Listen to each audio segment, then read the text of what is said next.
Hello my dear students, welcome to my class once again. आज कुछ हिंदी वाक्यों का अनुवाद हम इंग्लिश में करने की कोशिश करेंगे। बहुत ही इंटरेस्टिंग वाक्य है। इस तरह के वाक्यों को आप अपने डेली टू डेली लाइफ में देखते होंगे। तो इसको इंग्लिश में ट्रांसलेट कैसे करेंगे, किस एडवांस स्ट्रक्चर की मदद से ट्रांसलेट करेंगे, ये इसको एडवांस स्ट्रक्चर की मदद से ट्रांसलेट करेंगे। इसको तुम इस तरह के सेंटेंस को मैं बता दूंगा, उससे आप एक्सरसाइज करेंगे, अभ्यास करेंगे। तो अभ्यास करके ही बनाना सीख लेंगे। ये तीसरा नंबर का सेंटेंस है।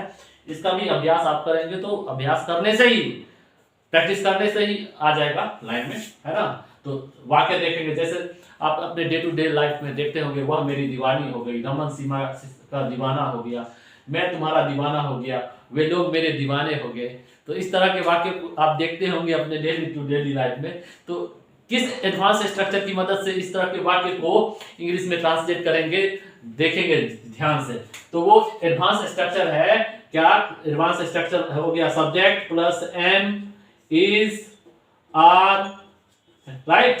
फिर गॉन, GONE गॉन, उसके बाद ऑन, उसके बाद समबडी, समबडी। तो समबडी नहीं लगाना है, बता देंगे। ये इसका एडवांस स्ट्रक्चर है ना।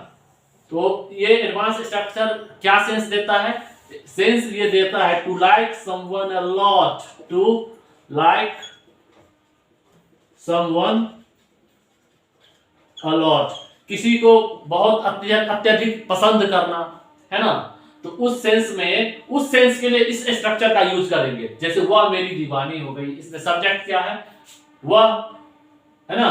तो सब्जेक्ट क्या है? वह। तो सी के लिए कौन सा हेल्पिंग वर्ब यूज करेंगे? Is, she is. उसके बाद gone on, she is gone on, है ना, मेरी, है ना। somebody कौन है यहां? मेरी है, तो मी, सी इज गॉन ऑन मी। उसी प्रकार रमन सीमा का दीवाना हो गया, तो Raman is gone, GONE gone, on, gone on. somebody कौन है? तो somebody इसमें सीमा है, तो Raman is gone on Seema, Raman is gone on Seema, right. उसी प्रकार मैं तुम्हारा दीवाना हो गया, तो सब्जेक्ट क्या है? मैं, तो I am gone on, right. तुम, इसमें somebody कौन है? तुम्हारा, तो you, I am gone on you, right. वे लोग मेरे दीवाने हो गए, तो they are, right, they are gone on, किसके? मेरे। तो इसमें somebody कौन है? मेरे, तो they are gone on me. मुझको लग रहा है समझ में आ रहा है, ये समझ ही गए होंगे। बहुत ही इंटरेस्टिंग स्ट्रक्चर है और इंटरेस्टिंग सेंटेंस भी है, जिसको आप डे टू डे लाइफ में सुनते हैं, टीवी में देखते हैं। तो इस प्रकार के सेंटेंस को ऐसे इंग्लिश में ट्रांसलेट करेंगे, राइट। अगर इसका क्वेश्चन बनाना होगा तो हेल्पिंग वर्ब पहले लगा देंगे। जैसे वह मेरी दीवानी हो गई, क्या वह मेरी दीवानी हो गई? तो is she gone on me, is she gone on me, is को पहले लगा देंगे, राइट।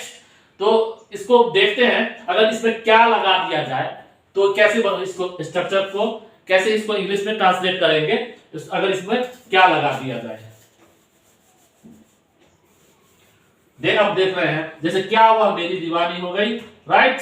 तो is she gone, is she gone on me, last में साइन ऑफ इंट्रोगेशन। वैसे ही क्या रमन सीमा का दीवाना हो गया, देखते हैं क्या अगर इसमें लगा देंगे। तो is Raman gone on Seema, right. वैसे ही क्या वे लोग मेरे दीवाने हो गए, अब ये बना रहे हैं, क्या वे लोग मेरे दीवाने हो गए, ठीक है ना। तो are, ARER, they gone on me, last में साइन ऑफ इंट्रोगेशन, क्योंकि प्रश्नवाचक वाक्य है इसलिए साइन ऑफ इंट्रोगेशन लगेगा। अब दूसरी तरफ, अब तो ये एक तरह का वाक्य हो गया जो जिसको इस स्ट्रक्चर की मदद से हम बनाएंगे। आसान है, डिफिकल्ट है ही नहीं, है ना। अब दूसरे प्रकार के वाक्य देखेंगे, जैसे उसकी जान पर खतरा है ना, डे टू डे लाइफ में सुनते होंगे, उसकी जान पर खतरा है, तुम्हारी जान पर खतरा है, मेरी जान पर खतरा है, राइट। उसकी जान पर खतरा है, तो देयर इज अ थ्रेट, ध्यान से देखना है, देयर इज अ थ्रेट लिखेंगे, there is a threat, THREAT, there is a threat, किसकी जान पर, उसकी, तो there is a threat to his life, right, there is a threat to his life, उसकी जान है इसलिए हिज लाइफ लगेगा। अब तुम्हारी जान पर खतरा है, तो देयर इज अ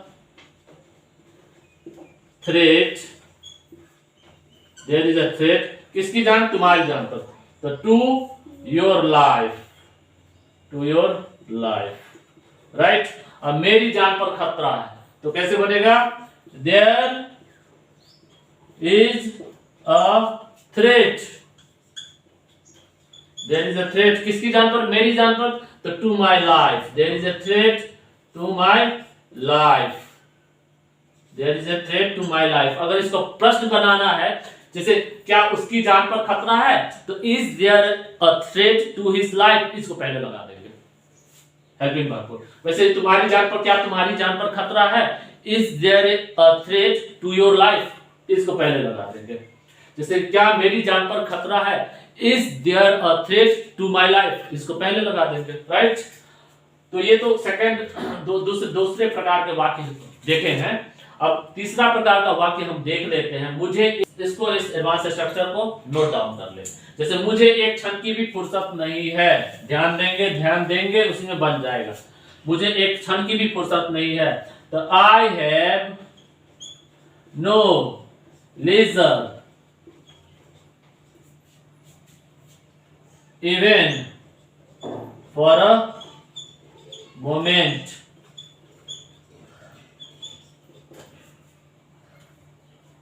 उसे एक क्षण की भी फुर्सत नहीं है, तो he has no leisure even for a moment,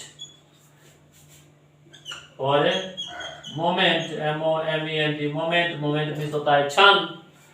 तुम्हें एक क्षण की भी फुर्सत नहीं है, you have no leisure, LEISURE, leisure का स्पेलिंग होता है, you have no leisure for a moment. अब देखो, अब इसको देखना है, आप लोग को क्या, अगर क्वेश्चन है क्या तुम्हें एक क्षण की भी फुर्सत नहीं है, ऐसा सुनते होंगे डे टू डे लाइफ में, क्या तुम्हें एक क्षण की भी फुर्सत नहीं है, have you no leisure for a even for a moment, have you no leisure even for a moment, have you no leisure even for a moment, have you no leisure even for a moment. किस advance structure की help से इसको बनाएंगे, subject plus has है, एक बार देख लेंगे, subject plus has, have plus no leisure plus even plus for a moment. इस एडवांस स्ट्रक्चर की मदद से इसको इंग्लिश में इस तरह के इंटरेस्टिंग वाक्यों को ट्रांसलेट करना सीखेंगे, ट्रांसलेट करेंगे। तो इसी प्रकार मुझसे मेरे चैनल के साथ बने रहें और मेरे चैनल को जरूर सब्सक्राइब कर दें, क्योंकि मेरे पास इसी प्रकार के एडवांस स्ट्रक्चर का पूरा सीरीज है जो डिफिकल्ट सेंटेंसेस को भी इंग्लिश में ट्रांसलेट करना आपको सिखा देगा। कठिन से कठिन हिंदी वाक्यों को इंग्लिश में ट्रांसलेट करना मैं तो सिखा दूंगा, तो मेरे चैनल के साथ बने रहें इसी प्रकार। थैंक यू, धन्यवाद। डिजिटल बोर्ड नहीं है, लेकिन डिजिटल बोर्ड नहीं है उससे क्या हुआ, लेकिन पूरा ट्रेडिशनल फीलिंग है क्लासरूम का। तो मेरे साथ इसी प्रकार बने रहें। धन्यवाद।